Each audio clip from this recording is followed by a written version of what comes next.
नमस्कार दोस्तों, कैसे हैं आप सभी। मैं हूं आपकी दोस्त अंजलि आनंद और आप सभी का स्वागत है हमारे channel crazy stars by Anjali Anand में।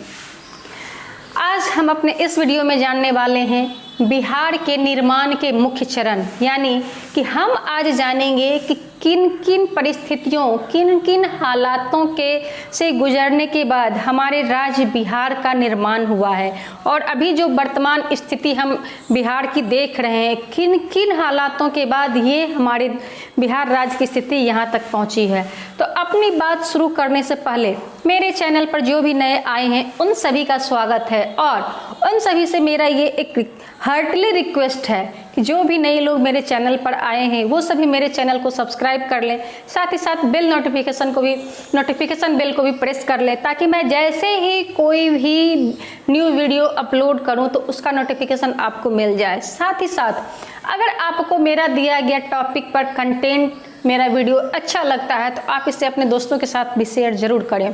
तो चलिए शुरू करते हैं हम आज का अपना टॉपिक, बिहार के निर्माण के मुख्य चरण।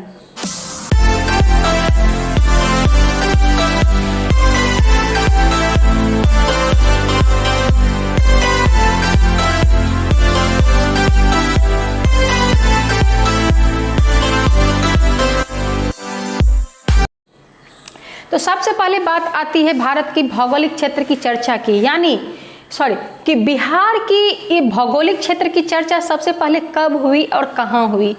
तो मैं आपको बताऊं कि बिहार की भौगोलिक क्षेत्र की चर्चा सबसे पहले शतपथ ब्राह्मण में हुई और ये शतपथ ब्राह्मण महर्षि याज्ञवल्क्य के द्वारा रचित है, यानी कि महर्षि याज्ञवल्क्य ने शतपथ ब्राह्मण की रचना की थी, जिसमें उन्होंने बिहार के भौगोलिक क्षेत्र की चर्चा की थी। अब अगर बात कर ली जाए कि बिहार शब्द की, यानी कि बिहार शब्द जो है इस क्षेत्र का नामकरण के लिए सबसे पहले 13वीं शताब्दी की एक रचना तबकाते नासरी में की गई थी, यानी कि बिहार वो शब्द कि जो कि हमारे प्रांत बिहार का नाम बिहार है, ये सबसे पहले 13वीं शताब्दी की एक रचना तबकाते नासरी में की गई थी। सबसे पहले बिहार नाम तबकाते नासरी में ही दिया गया था हमारे प्रांत के लिए, हमारे राज्य के लिए। और इसके साथ एक कारण ये भी माना जाता है, कुछ मंतव्यों का, कुछ विद्वानों का ये भी मानना है कि जब बौद्ध धर्म का यहाँ पे प्रचार प्रसार हुआ था तो उस समय जब महात्मा बुद्ध की स्थिति थी, उस समय हमारे बिहार में बहुत सारे बौद्ध मठ हुआ करते थे, बौद्ध विहार हुआ करते थे। तो हर अलग अलग क्षेत्रों से, अलग अलग विदेशों से भी दार्शनिक आते थे, घूमने के लिए लोग आते थे, पर्यटक आते थे हमारे बौद्ध विहार को घूमने के लिए। और बौद्ध विहारों की संख्या अधिक होने के कारण उन लोगों ने हमारे राज्य का नाम ही बिहार कर दिया, यानी वे कहते तो थे विहार, लेकिन वो विहार अपभ्रंशित होकर बिहार कहलाया जाने लगा। ये भी एक मान्यता है हमारे राज्य बिहार का नाम बिहार पड़ने के लिए। अब अगर बात कर ली जाए कि सबसे पहले किसने इसे एक प्रांत के रूप में संगठित किया, तो ये 1530 ईस्वी में सबसे पहले अकबर ने इसे एक प्रांत के रूप में संगठित किया था, यानी कि हमारे बिहार को एक प्रांत के रूप में सबसे पहले अकबर ने 1530 ईस्वी में संगठित किया। उसके बाद की अगर बात की जाए तो 18वीं शताब्दी में, यानी 18वीं शताब्दी में हमारा बिहार बंगाल के नवाब के अधीन हुआ करता था और ये बंगाल प्रांत का एक हिस्सा हुआ करता था। यानी कि जब हमारे देश में मुगलों का शासन, यानी कि अकबर का शासन खत्म हुआ, तो उसके बाद हमारा राज्य बिहार ये बंगाल के नवाब के अधीन चला गया और हमारे बंगाल प्रांत का एक हिस्सा बन गया। और यहाँ पे यानी कि हमारे बिहारियों पर भी बंगाल के नवाब का ही हुक्म चलने लगा। और उस समय की अगर बात कर ली जाए तो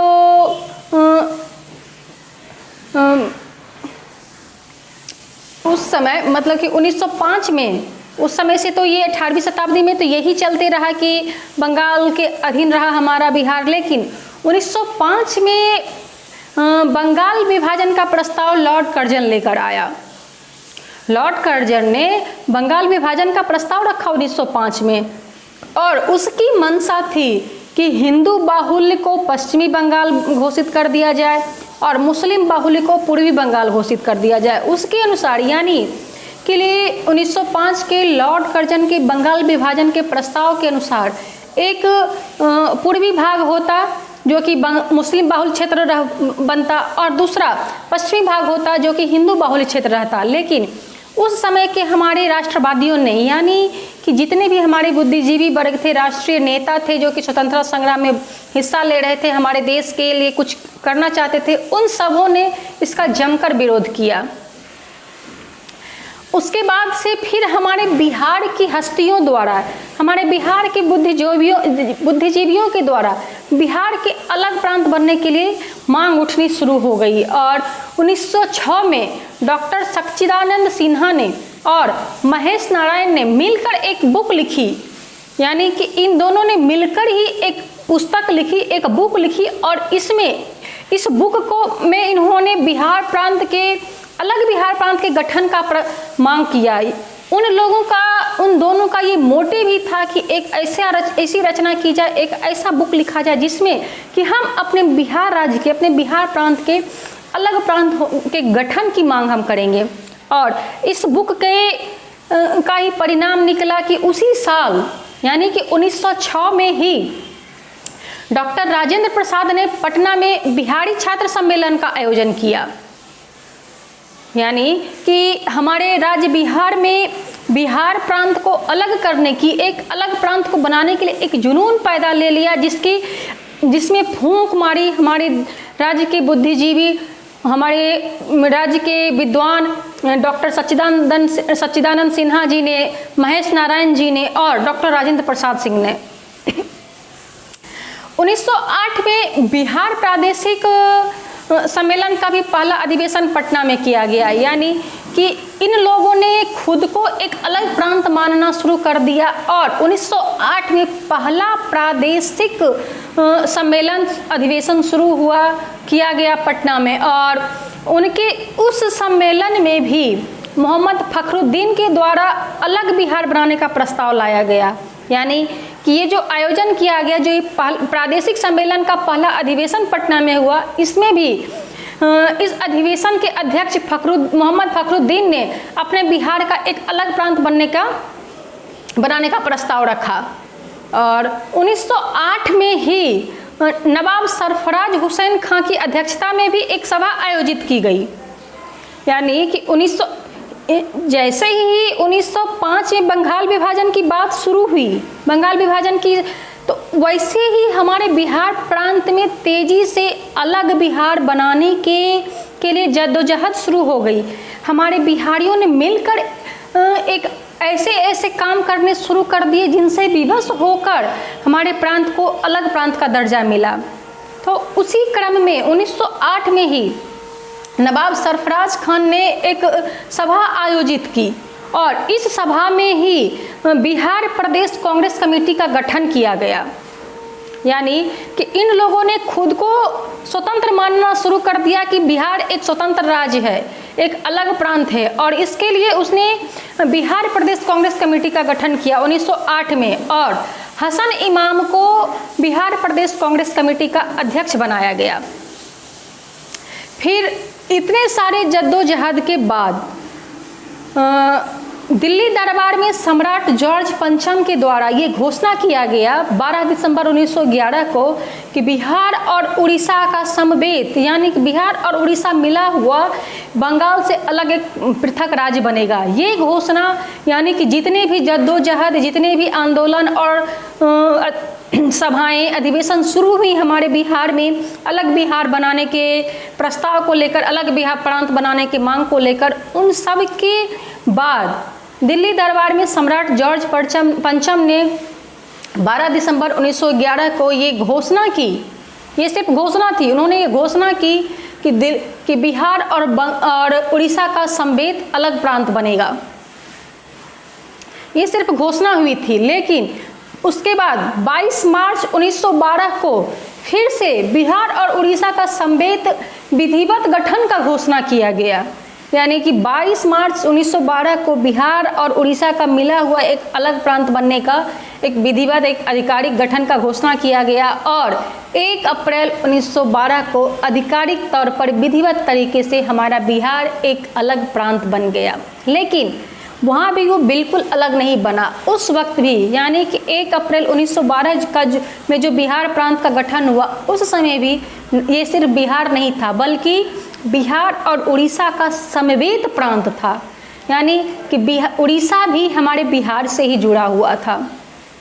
उसके बाद 1936 ईस्वी में यानी 1935 के भारत शासन अधिनियम के अनुसार 1936 में उड़ीसा भी हमारे बिहार से अलग होकर एक स्वतंत्र प्रांत बन गया और उस समय हमारा बिहार अकेला बिहार प्रांत बना।